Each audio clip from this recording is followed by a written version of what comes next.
do what's right, what makes you happy. Oh my gosh, Jason. All right, so let's speak about your use of ingredients. Now, there are some people who are concerned about health, and do you plan on bringing up sort of a healthy range later on, or do you use just all natural ingredients? Are there any special types of ingredients that you would like to highlight? Not really. It's like this.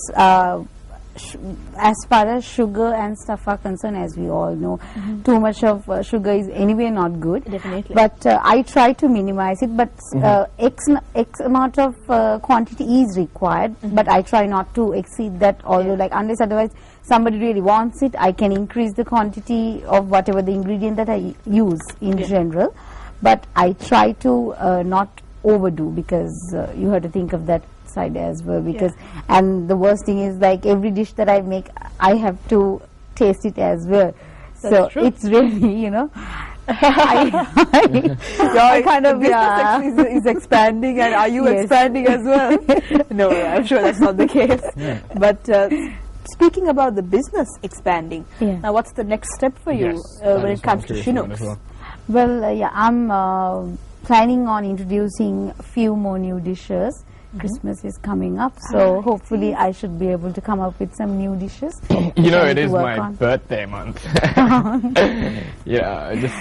like food too. It's not my birthday right now, though. But it could be. It could be. Probably. I just remembered. It is. Really? Yes, my birthday is this month. My mom is not going to agree with me, but that's okay. It is this month. So that's it. It's been settled. So again, it's festivals like that you can really sort of expand and introduce new things. Yes. And when it comes to setting up maybe your own little shop somewhere in the future, or you find this is comfortable right now? For the moment, yes, this is comfortable. As I told you, it's not really a business model for me for the moment. So I'm just taking it very slow. Right now, I'm comfortable with my setup. Working and doing this part time.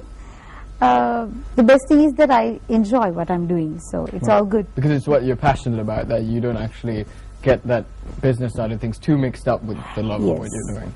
But the thing is, you see a lot of new caterers coming up in Sri Lanka, and so many people actually using social media as a platform to sort of launch their businesses. So what do you think of the changing food culture in general here in Sri Lanka? It's good, because there are like so many shops are coming up with different food items.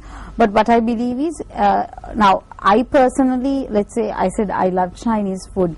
No matter where the shops keep getting, probably in Colombo there are so many shops that gets open like on a weekly basis or monthly basis or whatever, because so many shops around. But once you like one place and their quality and that taste of food, you tend to go to the same place, no matter you will just try it. But eventually the moment you get that requirement, okay, I need to have Chinese, there is only one name that remember, because you really like the food there.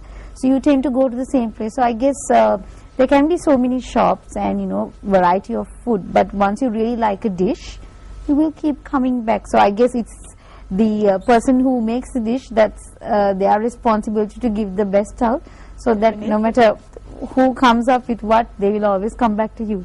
Very well said. Let me ask you this. Now, you're obviously an artist of sorts when it comes to the food. It's brilliant. It is an art form, I would say.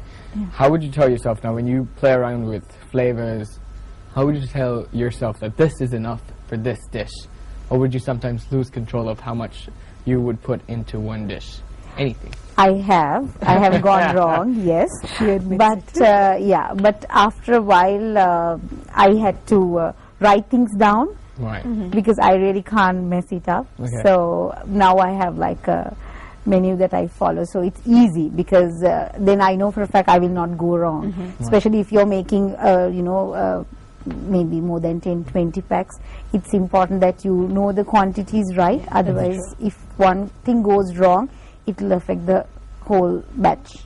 Yes, so be careful there. You told me that you actually write yourself down. It seems like a cookbook is on its way from I do have a cookbook as well. Really? Like as I told you, because as no.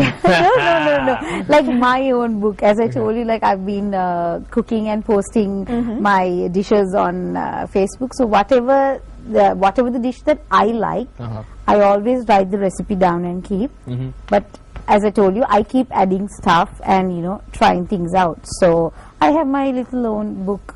I Yeah. see. Well, So great plans here, and another great entrepreneur that we've spoken to today, this morning on Good Yes. Morning Sri Lanka, and we've had our fill. But if you do want wait. to, You had your fill. I didn't have mine fill. So while you talk, I'm actually gonna hold on to this. I'm sorry. It's good. So I'm just gonna keep trying this. Yeah, you were saying. I will thank Shinuka for being here on the show today. So thank you so much, and we wish you all the best on your future endeavors as well, and that you can really grow from strength to strength in this business. Thank you Yep. so much. It's We do really wish great to here have you on the show. Yeah. So if you do want to try some of Shinuka's great food, then you know that it's Shinooks, and she's there on Facebook. That's all you have to do to contact her. That's So right. that's it. That's a wrap for us on another great show on Good Morning Sri Lanka. We hope you enjoyed it. We definitely did. And we'll see you tomorrow again for another great show. I'm your host, Jason. And I'm Amaya. Have a Good morning.